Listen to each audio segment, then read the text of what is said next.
오늘 주신 하나님 말씀 시편 제18편 30절부터 50절까지 말씀입니다. 시편 제18편 30절부터 50절까지고요. 지금 함께 읽는 것은 30절부터 34절까지 우리 같이 한 목소리로 천천히 읽겠습니다. 시작. 하나님의 도는 완전하고 여호와의 말씀은 순수하니 그는 자기에게 피하는 모든 자의 방패시로다.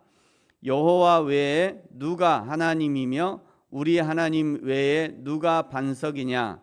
이 하나님이 힘으로 내게 띠띠우시며 내 길을 완전하게 하시며 나의 발을 암사슴 발 같게 하시며 나를 나의 높은 곳에 세우시며 내 손을 가르쳐 싸우게 하시니 내 팔이 놋 활을 당기도다. 아멘. 오늘 18편의 두 번째 부분에서 어제 18편의 두 번째 부분에서 다윗은 하나님이 어떤 하나님이신지 과거와 현재와 미래의 언어로 하나님을 알려주셨습니다. 하나님은 과거에 그를 건져주시는 하나님이었고 하나님은 지금 행한 대로 갚아주시는 하나님이었으며 하나님은 장래에도 내 갈 길을 밝혀주시는 등불이 되어주시는 그런 하나님이었습니다. 그런 하나님과 동행하려면 우리는 무엇을 어떻게 해야 되느냐? 첫 번째가 하나님과 친밀해야 합니다. 30절에 그는 자기에게 피하는 모든 자의 방패가 되신대요. 31절 우리 하나님 외에 누가 반석이냐. 32절 그 하나님이 힘으로 내게 띠띠우시며 내 길을 완전하게 하신다. 33절에 그의 발을 암사슴의 발 같게 하시고 나를 나의 높은 곳에 세우신다. 나의 발을 암사슴의 발같이 하신다. 이 암사슴의 발이라는 것은 나를 민첩하게 하신다, 나를 안전하게 하신다, 나를 승리하게 하신다 하는 표현입니다. 마치 하나님 품에 안긴 어린 암사슴처럼 그렇게 하나님과 친밀함을 유지한다는 것이죠. 저와 여러분은 하나님과 매일매일 친하게 지내고 계십니까? 때로는 나의 친구처럼, 때로는 아내와 남편처럼 그렇게 하나님과 매우 친밀함을 늘 유지하시기 바랍니다. 그런 사람에게 하나님은 좋은 것들을 공급해 주시는 거죠. 두 번째, 하나님과 함께 싸워야 합니다. 34절에 보시면요, 내 손을 가르쳐 싸우게 하시니 내 팔이 놋 활을 당기도다. 35절 주의 구원하는 방패를 주셨다. 36절 내 걸음을 넓게 하셨다. 37절에 내가 내 원수를 뒤쫓아간다. 38절 내가 그들을 쳐서 능히 일어나지 못하게 할 것이다. 39절 주께서 나를 전쟁하게 하려고 능력으로 내게 띠띠우셨다. 42절에 내가 그들을 바람 앞에 티끌같이 부셔뜨릴 것이다.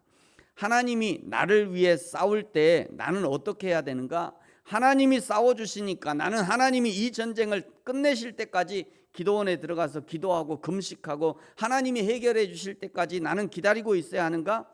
그것이 아니라는 거예요.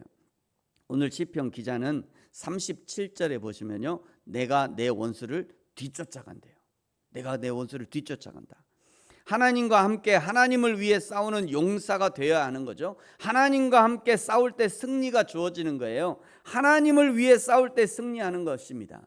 교회에서 많이 부르는 찬양 중에 이런 찬양이 있어요.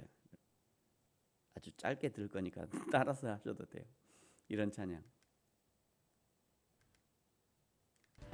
주의 손에 나의 손을 포개고 또 주의 발에 나의 발을 포개요. 나 주와 함께 죽고 또 주와 함께 살리라. 영원토록 주 위에 살리라. 여기까지요. 이 찬양 잘 아시죠? 교회에서도 많이 부르잖아요. 여러분, 이런 찬양 좋아하고 이런 찬양 열심히 부른다고 이런 삶이 사라지는 것이 아니에요. 우리 한국교회 성도들은 약간 착각하는 게 있는데 이런 유명한 찬양을 막 열심히 부르면 내가 마치 내가 그런 사람이 된 것처럼 이렇게 착각을 해요. 내가 막 큰 교회 다니잖아요. 그럼 자기도 큰 사람이 된 것처럼 이렇게 착각한다고요. 반대로 이 쬐끄만한 교회 다니잖아요. 그럼 자기도 쬐끄만 사람처럼 이렇게 착각을 해요. 그 아주 큰 착각입니다. 이런 찬양을 열심히 부르면서 막 이런 찬양 집회 열심히 다니면서 그럼 막 그 찬양 집회 그 황홀함에 취하면서 내가 마치 그런 사람이 된 것처럼 그렇게 착각을 해요. 그리고 나올 때는 손을 탁탁 털고 나오죠. 이런 찬양도 마찬가지예요. 이런 찬양을 열심히 부른다고 내가 그런 삶이 사라지는 것이 아니에요. 실제 하나님이 어떤 일을 원하신다는 것을 알면 그 일에 실제로 내가 하나님의 손에 내 손을 포개고 하나님의 발이 내 발을 포개서 하나님이 가고자 하는 곳에 나도 가야죠. 하나님이 손을 내밀고자 하는 곳에 내가 내 손을 내밀어야 돼요. 하나님이 가고자 하는 곳에 내가 가야 된다니까요. 그래야 하나님의 일들이 이루어지는 거예요. 그래야 하나님이 나를 위해서 뭔가 일을 하려고 그러시는데 내가 안 가. 하나님 가시오. 난 안 갈란게. 하나님 알아서 해주세요. 그러면 일들이 안 돼요. 일들이 안 돼. 하나님의 역사가 일어나지 않아요. 아니요. 사실은 엄밀히 말하면 내가 안 해도 어디에선가는 하나님의 일에 헌신하고자 하는 사람들이 언제든지 준비되어 있어요. 내가 하지 않아도 누군가는 그 일을 합니다. 하나님의 일들이 반드시 이루어져요. 누군가는 해요. 단 내가 쓰임받지 못할 따름이죠. 반드시 그 일을 합니다. 하나님이 하시고자 하면 반드시 그 일을 해요. 근데 내가 안 하잖아요. 내가 하나님의 일이 안 이루어지는 게 아니에요. 반드시 하나님의 일은 이루어집니다. 근데 내가 쓰임받지 못할 뿐이에요. 저런 찬양은요 진짜 그냥 목숨을 걸고 부르는 찬양이에요. 저런 찬양 그냥 멜로디가 좋아서 막 가사가 좋아서 그냥 너무 좋다 그러고 끝날 찬양이 아니라 저런 찬양은 진짜 눈물을 흘리면서 부르는 그런 찬양이에요. 각오하면서.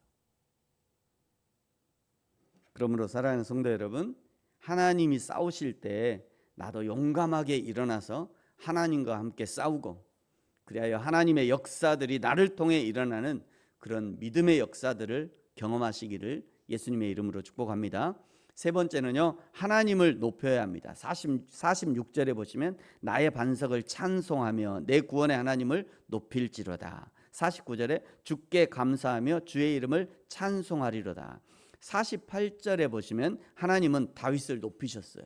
하나님이 다윗을 높여주시죠. 49절에 이방 사람들마저도 그 다윗의 하나님 앞에 떨며 나온대요. 그들에게까지도 하나님의 이름이 널리 알려진 것이죠. 예수님이 이 땅에 오셨던 이유가 바로 이것 때문이죠. 그리스도인들이 다른 나라에 선교사로 가는 이유가 바로 이것 때문입니다. 8월에 이제 비전 트립을 가는 것도 이것을 위한 기회를 제공하기 위해서 가는 거예요. 비전 트립을 통해서 그 나라에 대한 비전을 받고 헌신의 마음이 부어지면 그 다음에 장기 선교사로 헌신해서 그 이방에 복음을 전하게 되는 것입니다. 제가 이제 이 비전 트립을 전체 이제 기획하는 게 제가 기획하는데 겉으로는 그런 얘기 안 하죠. 야, 너희들 중에 한 사람이라도 헌신 일본에 가서 일본을 경험하고 막 좋아가지고 내가 일본에 가서 헌신할 거예요. 그런 사람이 나왔으면 좋겠다. 이건 내 뒤에 숨겨놓고 그냥 아이들에게 즐겁게 기쁘게 일본이라는 나라가 참 좋더라. 이런 마음이 들어가면 좋겠다. 이런 마음이죠. 좋아야 그 다음에 일들이 벌어지잖아요. 이게 싫어하는 마음이 있으면요 일들이 벌어지잖아요. 나도 누군가 좋아해야 그 사람하고 결혼도 하고 싶은 거지. 좋아하지도 않는데 왜 결혼하겠어요? 저는 저 아이들이 다 마찬가지. 일본 저 나쁜 놈들 저들 그냥 지진 나가고 다 망해버려야지. 그냥 쓰나미 나가고 싹 그래야 속이 시원하잖아요. 솔직히 말해서 우리 한국 사람들 그런 감정이 있어요. 이번에 그냥 지진 나갖고 싹 그냥 쓸어버려야 그냥 속이 다 시원하죠. 그냥 그런 마음을 가지고는 이 선교가 안 돼요. 그건 우리의 겉에 있는 마음이고, 근데 정말 하나님의 마음은 그들도 불쌍히 여기시는 게 하나님 마음이잖아요. 근데 그 하나님의 마음, 불쌍히 여기는 하나님의 마음이 첫 번째는 좋아해야 돼요. 일본에 갔더니 나 너무 좋아. 일본에 가서 막 음식 먹었더니 너무 맛있어. 다음에 또 가고 싶은데, 그런 마음이 들어야 그 다음에 이제 선교도 할 거 아니에요. 그런 마음이 들어야 나 저 나라에 가서 공부도 하고 싶은데, 나 대학도 가고 싶어. 저기 가서 공부도 하고 싶어. 그런 마음이 들어야 선교도 하는 거예요. 그냥 그냥 쓰나미 나가고 싹 쓸어버려야지. 그런 마음이 들으면 가지도 못하죠, 거기를. 근데 이제 그런 마음은 내가 뒤에 숨겨놓고, 너희들 이번에 10명이 갑니다면 10명 중에 단 한 사람이라도 목사님 저는 일본이 너무 좋아요. 저 나라에 가서 공부하고 싶어요. 그런 사람이 한 사람이라도 나오면 그거는 성공인 거죠. 이 비전 트립에 사실은 괜히 비전 트립이 아니에요. 그런 마음을 심어주고 싶은 거죠, 사실은. 그래야지 저 이방 나라가 하나님께 영광 돌리는 일들이 일어나는 거예요.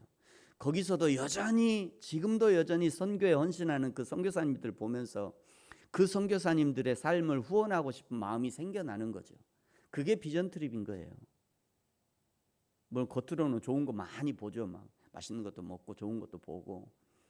근데 그 안에는 그런 어떤 또 이제 포함되어 있는 거죠. 그런 마음들이. 그래야 그 이방 나라의 복음을 전하는 일들이 벌어지는 겁니다. 사랑하는 성도 여러분, 저와 여러분은 이미 하나님의 축복을 받은 자들입니다. 하나님은 우리의 발을 암사슴과 같이 하셔서 인생의 벼랑 끝에서도 살아나게 하셨고, 위태했던 순간을 지나게 하셨고요, 사망의 음침한 골짜기에서도 우리를 살아나게 하셨고, 폭풍우 치는 바다에서도 침몰치 않게 지켜주셨습니다. 그러므로 이제 우리도 오늘 다윗과 같이 하나님의 이름을 높이 찬양하고, 저 이방인 중에 하나님의 이름을 증거하고, 만유 중에 높으신 하나님의 이름을 높이는 저와 여러분이 되어지기를 예수님의 이름으로 축복합니다. 기도하겠습니다. 하나님 아버지, 감사합니다. 우리가 이 세상을 살아갈 때에 나의 피할 바위가 되시고 방패가 되시는 여호와 하나님과 친밀함을 유지하게 하시고, 그 하나님이 마귀들과 싸울 때 우리도 하나님의 편이 되어서 함께 싸워 이기게 하시고, 하나님의 이름을 높여 영광을 돌리게 하여 주옵소서.